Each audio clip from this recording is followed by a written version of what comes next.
dídílé. Lórúkọ Jésù Kristi ní Násárẹ́tì lọ́sọ̀ yìí àgbẹ̀ orí rọ̀bà. Láti òní ìlọ lórúkọ Jésù ti Násárẹ́tì ẹ̀ ò tún fọ̀rọ̀ mọ́. Gbogbo ègbò alálẹ̀ tó ń jà wá tó mú ká máa dùn láti 1976 tá ò rí mú. Ègún yẹn èmi gẹ́gẹ́ bí Násìrì Ọlọ́run ní ọ̀sán yìí lórúkọ Jésù Kristi Násárẹ́tì ló fọ́ sí wẹ́wẹ́. Barisa Olúbíyì Ọ̀tẹ́gbẹ̀yẹ ẹgbẹ́ ọ̀rọ̀ wa láti òní lọ olùrànlọ́wọ́ dìde mọ́ ayé yìí.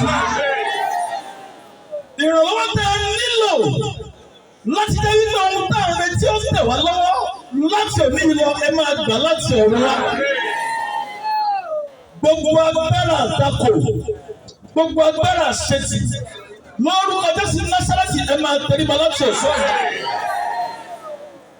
Mo gbàdúrà mo lè pàṣẹ wípé lórúkọ Jésù Násárẹ́tì ààbò Ọlọ́run á dájú lórí yín. Ìfi ọkàn yín torí pé akọ́ wípé ìfi ọkàn lọ́dọ̀ òun láwọn múṣẹ. Ìfi ọkàn yín lórúkọ Jésù Násárẹ́tì ní 2023 yìí lórúkọ Jésù á wá sí ìmúṣẹ. Ẹ ní fi ọmọ ṣe, ẹ ní fi aya ṣe, ẹ ní fi ọ̀kọ̀ọ̀kan nínú àgọ́ ara yín ṣe. Ọlọ́run á fi lé yín lọ́wọ́. Mo wá gbàdúrà nígbà tí wọ́n wá dé ipò náà ní May 29.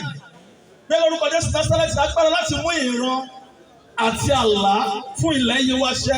Ọlọ́run á fi lé yín lọ́wọ́. Gbogbo àwọn ẹlẹ́gàn pátápátá ẹja máa wò wọ́n ti tún bẹ̀rẹ̀. Adìyẹ ni wọ́n lórúkọ Jésù Ọlọ́run pa wọ́n lẹ́nu wọn. Nígbà tí Dáfídì ṣe àṣeyọrí gbogbo àwọn ẹlẹ́gàn pátápátá lẹ́nu wọn wọ̀ wò.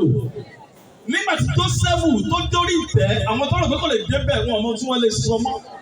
Gbogbo àwọn tó ti rò wá pín ní ilẹ̀ ilé wa ní May 2023 lórúkọ Jésù Ọlọ́run pa wọ́n lẹ́nu mọ́. Ògo lẹ́yẹ wa ó yá jáde máa fò máa sáré tètè. Mo gbàdúrà fún yín lórúkọ Jésù ẹ̀ ò lè rí alátakò lò. Bàbá rí àwọn kan tó kó ara wọn jẹ ní ìkọ̀rọ̀ tí wọ́n ń dáná ọ̀rọ̀ lórúkọ Jésù Olúwa tún ká. Nínú ìrìn àjò yìí during the campaign ẹnikẹ́ni ò ní lásìtẹ́ǹtì.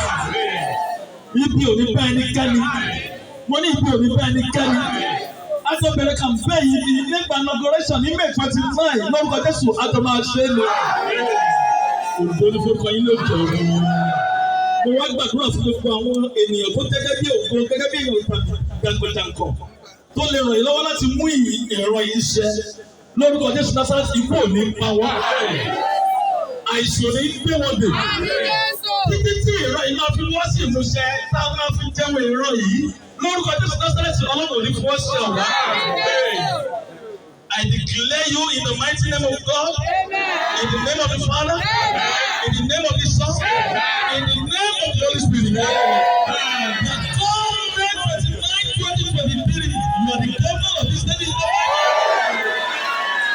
So shall it be.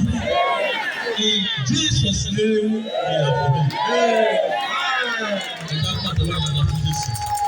Congratulations.